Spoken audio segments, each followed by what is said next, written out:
নমস্কাৰ শ্ৰদ্ধেয় ৰাইজ কেইটামান কথা ৰাইজৰ আগত মুকলি কৰি দিয়াৰ কাৰণে কথা কোৱাৰ কাৰণে আহিলো যোৱা কিছুদিন ধৰি আমাৰ মৰমৰ জুবিনৰ ঘটনাটোৰ পাছত চাৰিপিনে বিৰাট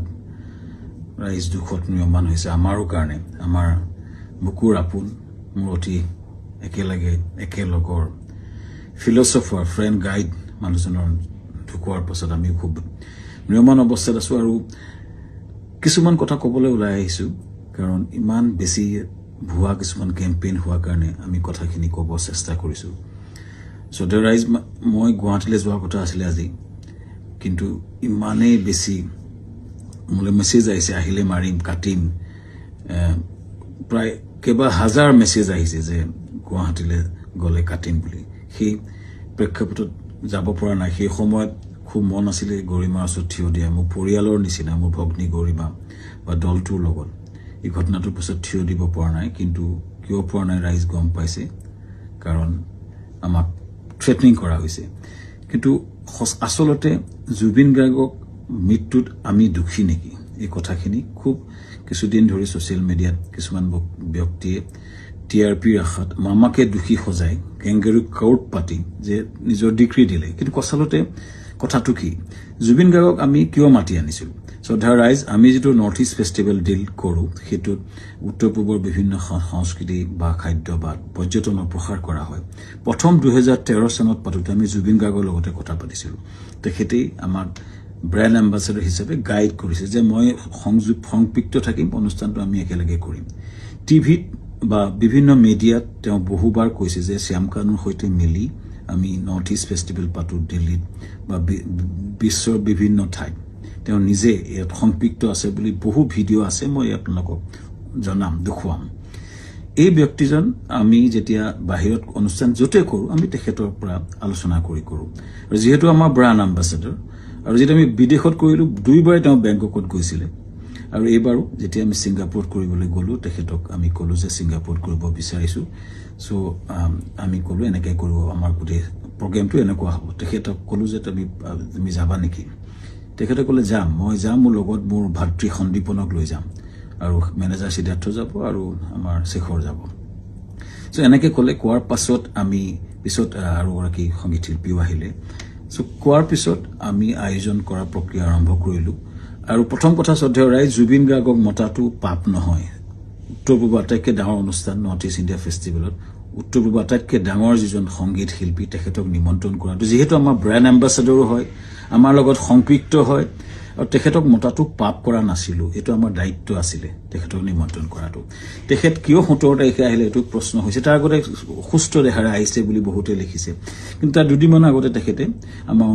7 ছেপ্টেম্বৰত মুম্বাইত তেওঁ খুব ধুনীয়া পাৰফৰমেন্স কৰিছে মুম্বাইত আৰু তেখেতে 1 তাৰিখে নে 3 তাৰিখে দিল্লীত তেখেতে পূজাত এটা অনুষ্ঠান কৰাৰ কথা আছিল সম্পূৰ্ণ কনসাৰ্ট বা মিউজিক্যাল প্ৰগ্ৰাম কৰাৰ কথা আছিল কেৱটা প্ৰগ্ৰাম তেওঁ লাইন হৈছে তেখেতে প্ৰগ্ৰাম কৰি আছিল সো কটিকে সুস্থ দেহাৰে আমি অনাটো আমাক এটা অতি ভুল দোষাৰোপ কৰা হৈছে তৃতীয় কথাটো হৈছে তেখেতে 17 তাৰিখে এই কাৰণে আহিলে সিখন ডাইৰেক্ট ফ্লাইট আহিলে কাৰণ কলিকতা হৈ আহিলে বহুত দীঘলীয়া হয় 19 তাৰিখে আমাৰ অনুষ্ঠান আৰম্ভ হয় সো সেইকাৰণে 17 তাৰিখে গ্ৰুপ ফ্লাইটত তেওঁ আহিছিলে লগতে দলটো আহিছিলে আমি পেন পেচিফিক হোটেলত ৰাখিছিলো আমাৰ যত অনুষ্ঠান হৈছিল তাৰ লগতে সানটেকৰ লগতে পেন পেচিফিক এখন 5 ষ্টাৰ হোটেল সকলো দলটো আমি ৰাখিছিলো ভালকে ৰখাৰ চেষ্টা কৰিছিলো আমি তেওঁলোকক কথা পাতিছিলো যে তেওঁ কৈছিলে আমি অলপ জিৰণি ল'ম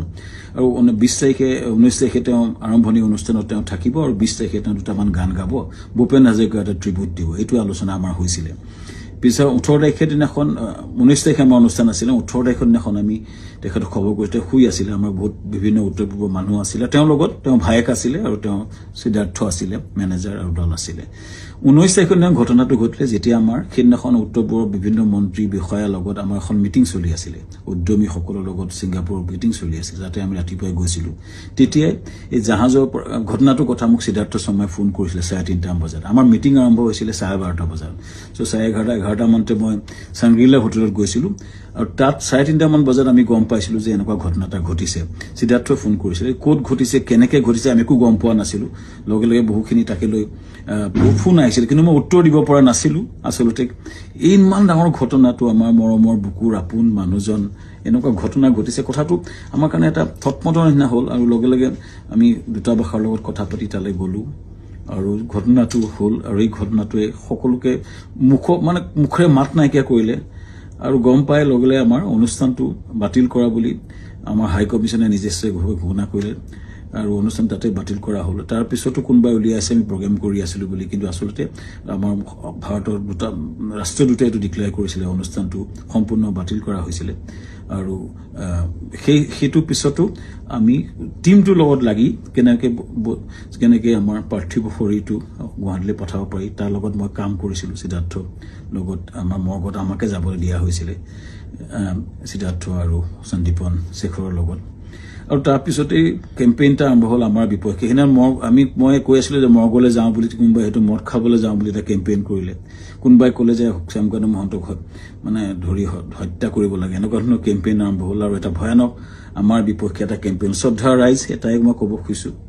যে আমি গোটেই প্ৰক্ৰিয়াটোত কোনো পধ্যে জড়িত নাছিলো য'ত ঘটনা ঘটিছিলে তাত 12-13 মান অসমীয়া সমাজৰ লোক আছিলে আৰু বিভিন্ন দলটো আছিলে যেতিয়া ঘটনাটো ঘটিছিল তাৰ বহু দূৰত আমি আছিলো আমাৰ দলটো বহু দূৰত আছিলে